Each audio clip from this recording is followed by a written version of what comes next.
Bismillahirrahmanirrahim. Assalamualaikum warahmatullahi wabarakatuh. Perkenalkan, nama saya Ria Wulantika dari kelas OP Manajemen dengan NIM 196120111178.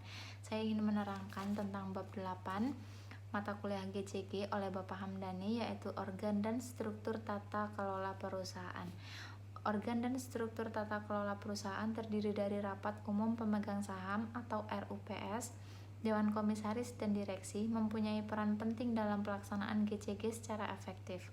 Kemudian ada dua sistem yang dianut, yaitu Dewan Komisaris dan Direksi yang mempunyai wewenang dan tanggung jawab yang jelas sesuai dengan fungsinya masing-masing sebagaimana diamanahkan dalam anggaran dasar dan peraturan perundang-undangan. Oleh karena itu, Dewan Komisaris dan Direksi harus memiliki kesamaan persepsi terhadap visi misi dan nilai-nilai perusahaan. Lalu ada uraian tugas masing-masingnya. Yang pertama, RUPS sebagai organ perusahaan merupakan wadah para pemegang saham untuk mengambil keputusan penting yang berkaitan dengan modal yang ditanam dalam perusahaan dengan memperlihatkan ketentuan anggaran dasar dan peraturan perundang-undangan. Pengambilan keputusan RUPS harus dilakukan secara wajar dan transparan dengan memperhatikan hal-hal yang diperlukan. Penyelenggaraan RUPS merupakan tanggung jawab direksi. Untuk itu, direksi harus mempersiapkan dan menyelenggarakan RUPS dengan baik. Dalam hal direksi berhalangan, maka penyelenggaraan RUPS dilakukan oleh Dewan Komisaris atau pemegang saham, sesuai dengan peraturan perundang-undangan dan anggaran perusahaan. Yang kedua, di sini ada Dewan Komisaris. Sebagai organ perusahaan bertugas dan bertanggung jawab secara kolektif untuk melakukan pengawasan dan memberikan nasihat kepada direksi serta memastikan bahwa perusahaan melakukan GCG dengan baik dan benar. Namun demikian, Dewan Komisaris tidak boleh turut serta dalam mengambil keputusan operasional. Kedudukan masing-masing anggota komisaris termasuk komisaris utama adalah setara. Tugas komisaris utama sebagai primer inter pares adalah mengkoordinasikan kegiatan Dewan Komisaris agar pelaksanaan tugas berjalan secara efektif. Lalu dalam melaksanakan tugasnya, Dewan Komisaris dapat membentuk komite.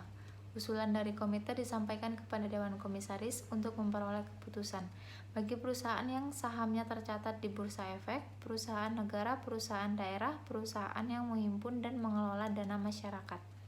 Yang ketiga, di sini ada direksi, yaitu sebagai organ perusahaan bertugas dan bertanggung jawab secara kolegial dalam mengelola perusahaan.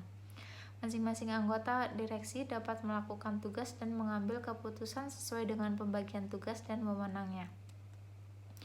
Tugas direktur yaitu sama, mengkoordinasikan kegiatan direksi agar berjalan secara efektif. Fungsi direksi yaitu mencangkup 5 tugas utama, yaitu kepengurusan, manajemen resiko, pengendalian internal, komunikasi, dan tanggung jawab sosial. Dan pertanggungjawaban direksi. Tanggung jawab direksi harus menanggung pertanggungjawaban pengelolaan perusahaan dalam bentuk ucapan laporan tahunan yang memuat antara lain laporan keuangan, laporan kegiatan perusahaan, dan laporan perusahaan pelaksanaan GCG. Dan ada komite kebijakan risiko, yaitu bertugas membantu Dewan Komisaris dalam mengkaji sistem manajemen risiko yang disusun oleh direksi serta menilai toleransi risiko yang disusun oleh direksi dan diambil oleh perusahaan. Sedangkan komite remunerasi dan nominasi bertugas membantu Dewan Komisaris dalam menetapkan ketua pemilihan calon anggota Dewan Komisaris. Kira-kira seperti itu isi dari bab 8. Saya mohon maaf apabila banyak kekurangan atau ada kekurangan. Saya ucapkan terima kasih. Wassalamualaikum warahmatullahi wabarakatuh.